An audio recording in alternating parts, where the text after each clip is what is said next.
I'm Hopkinton Tech Librarian Danielle, and I'm joined by our teen librarian Anne for YA Lit Bits, a short show where we'll feature old and new teen books that are perfect for binging. Each of our 6 discussions, although now we may have more with school being ending, but we'll talk about that later, we'll discuss one topic in YA Lit and should be about 20 to 30 minutes long. In this session, we're going to be discussing various topics in young adult and teen literature, such as a brief history of the genre, how we define and identify it, some classics in the genre, and examining it from a variety of angles.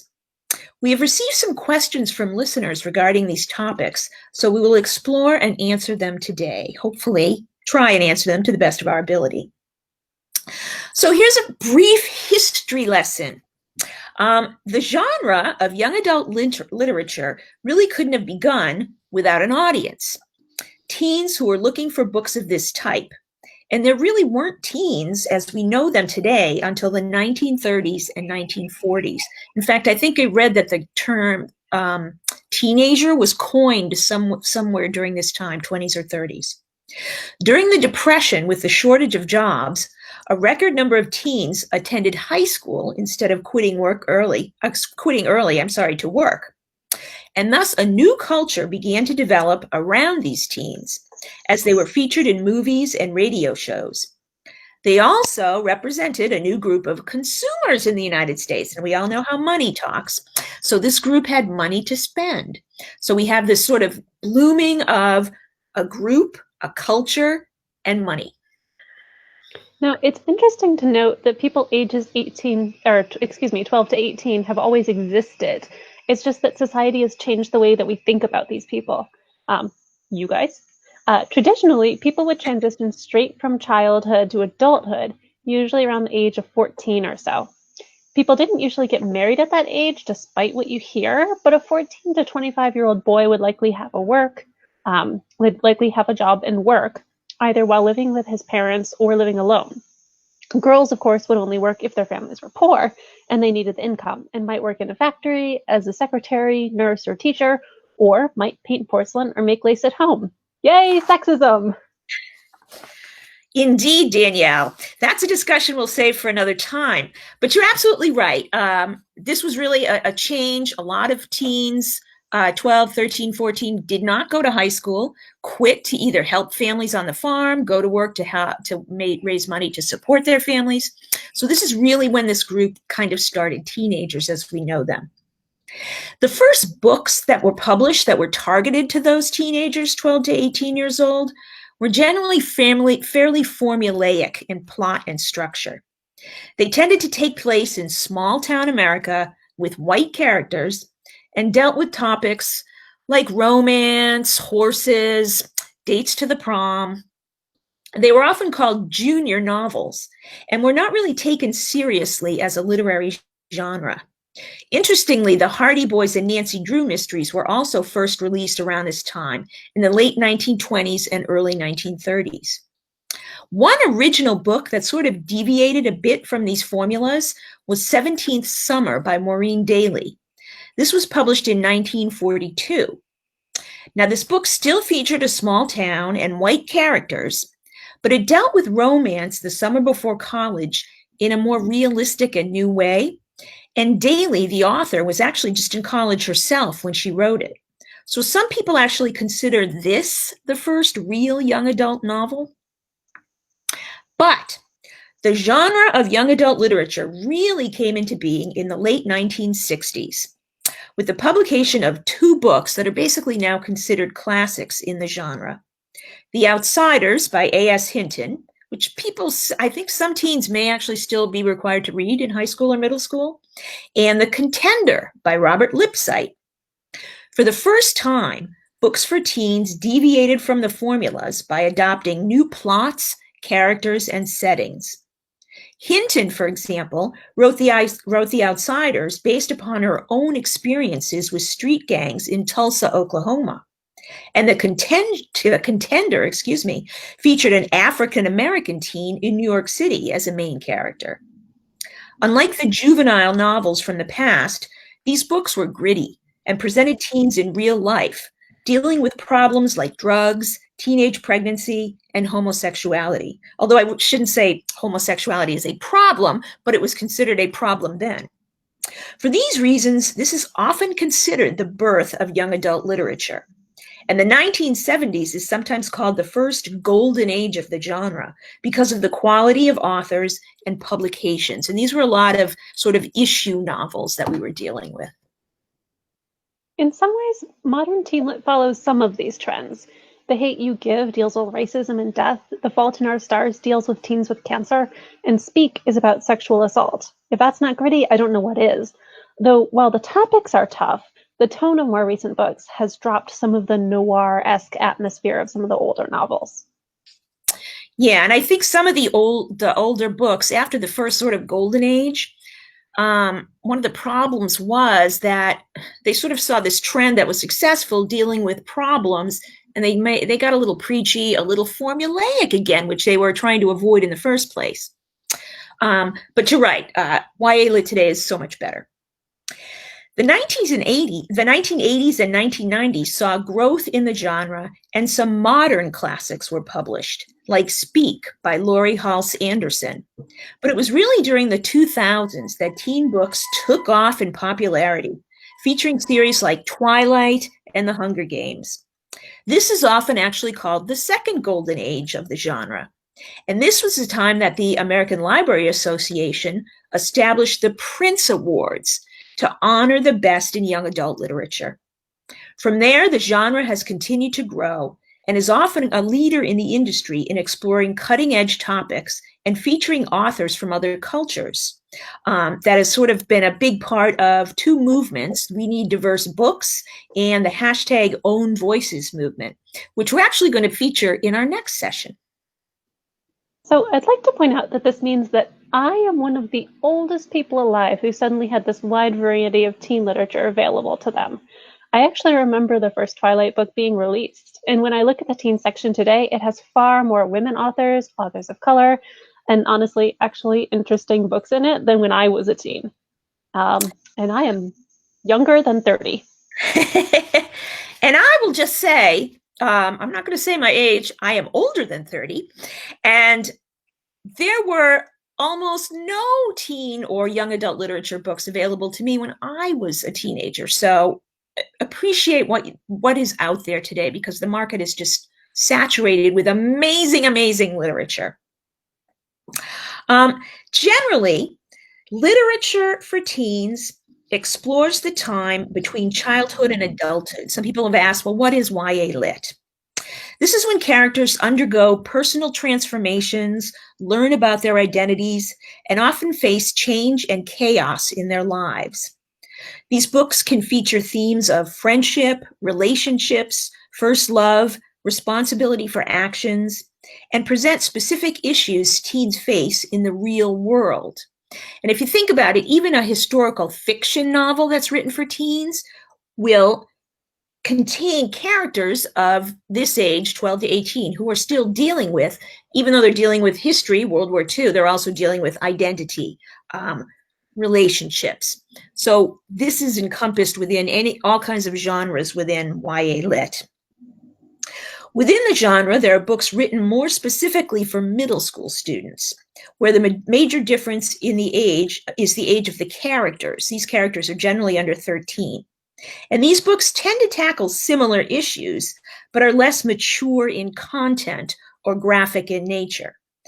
There is also a growing number of titles being published for middle grade students, although these tend to be for ages 9 to 12, so a little bit younger than the middle school crowd. Another audience for young adult literature is the adult reader.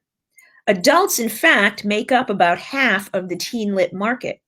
And my longest running and most successful book club at the library is my YA for Adults book group.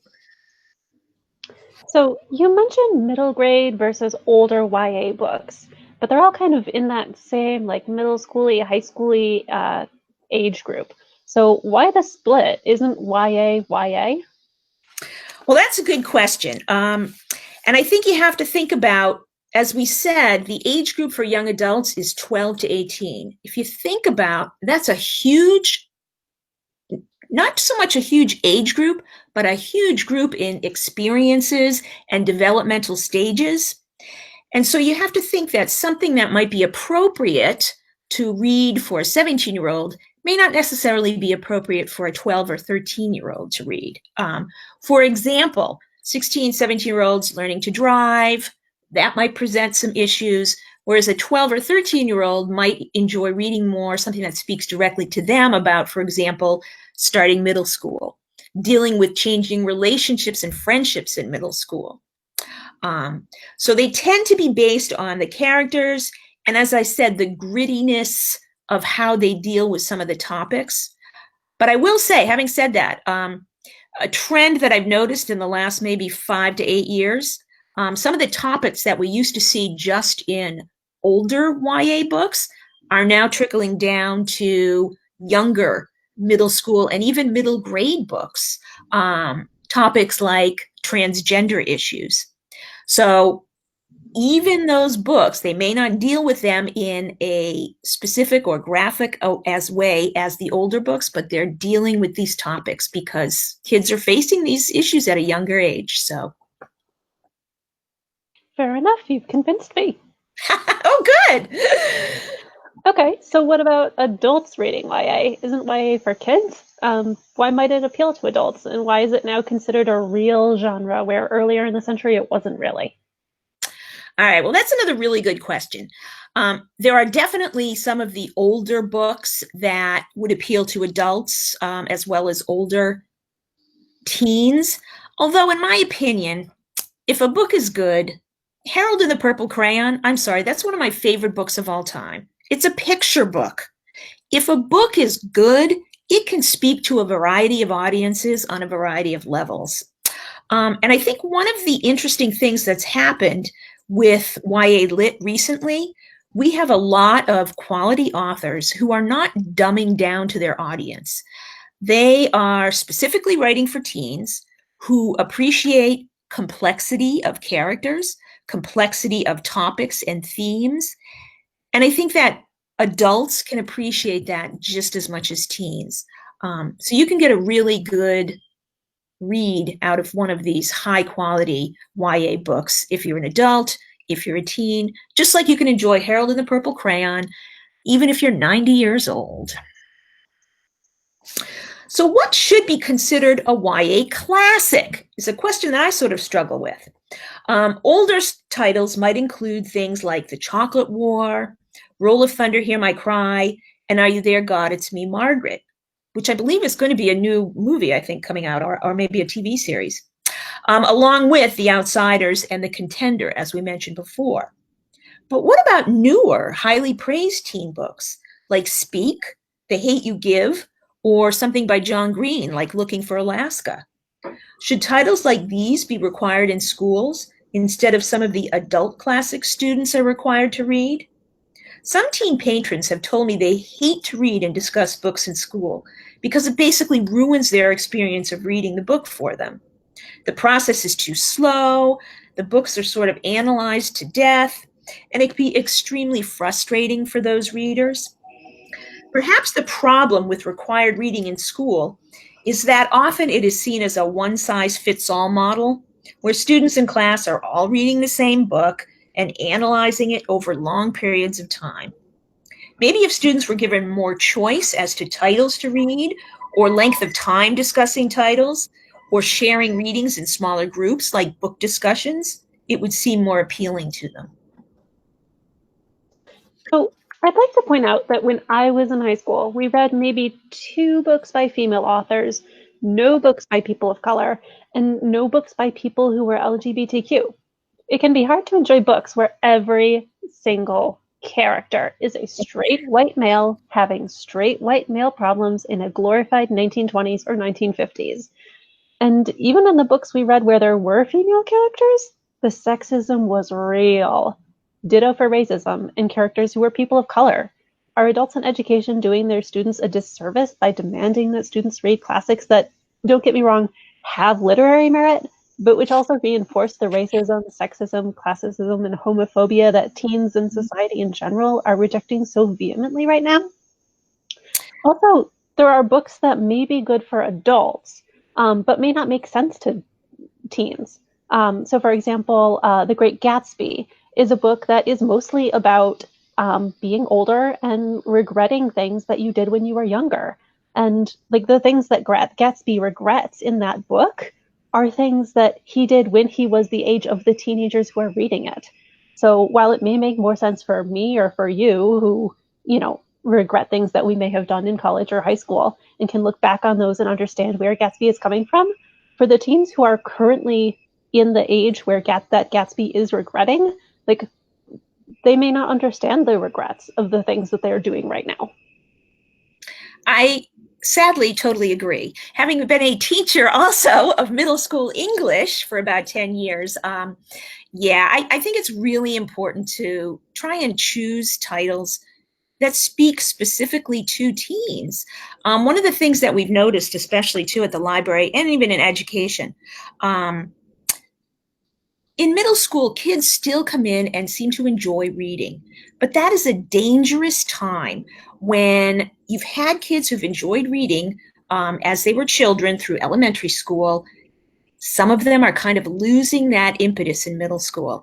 And if you don't keep them hooked in middle school, by the time they get to high school, I think it's really hard to convince somebody who's maybe not naturally a reader that reading something like The Great Gatsby is going to have something to say to them. And I think that's what's really doing a disservice to kids. And I also agree that we're dealing with the literary canon, so to speak, where these books are thought to be ones that everybody should read. But I think it's really a question of who decides that. And absolutely, unfortunately, a lot of white males have written these books. A lot of white males are characters in them. William Faulkner, oh my goodness. William Faulkner I love, but I mean Ernest Hemingway. Oh. So, yeah, I think those are excellent points. And that's why I wish high school, especially, students could maybe be treated more as an audience who actually could decide books on their own to read, could take the responsibility of reading them and discussing them on their own, and give them sort of the responsibility of being able to choose for themselves. Plus, with the variety and the quality of young adult literature these days, it seems a shame to ignore some of these titles. They're just so good. One of the books that my YA for Adult book groups just read was The Fountains of Silence, it was called. And this was historical fiction. It took place in the 1950s in Franco's Spain. But the main characters were teenagers, and it was really interesting. We learned so much history from reading that book, but it did not dumb down in any way to the teenage characters. They were still learning some teenage kind of things, dealing with teenage issues. But that was a perfect example of a book that could be used in the curriculum with in no way insulting a teen reader, taking away from any of these other classic literature books. I'm going to stop there. If you want to share any comments, Danielle, you can, or anybody else out there who wants to share any comments with us, feel free. Danielle, do you have anything you want to say there? I think I said more than enough. Yeah, we're both on our soapboxes today. All right, so that was a brief discussion of young adult literature, its history, common themes, and its importance. In our next session, we will be discussing the growth of the We Need Diverse Books and Own Voices movements and how that has impacted YA literature. You can find us on Facebook, Twitter, and Instagram on the library's social media pages. Be sure to like and follow us to get notifications about all of our Lit Bits videos, as well as lots of other cool stuff we've got. And of course, if you want more Lit Bits, join our YA Lit Bits group on Facebook for all of our videos, as well as links to our question box. Thanks for joining us, everybody, and happy reading!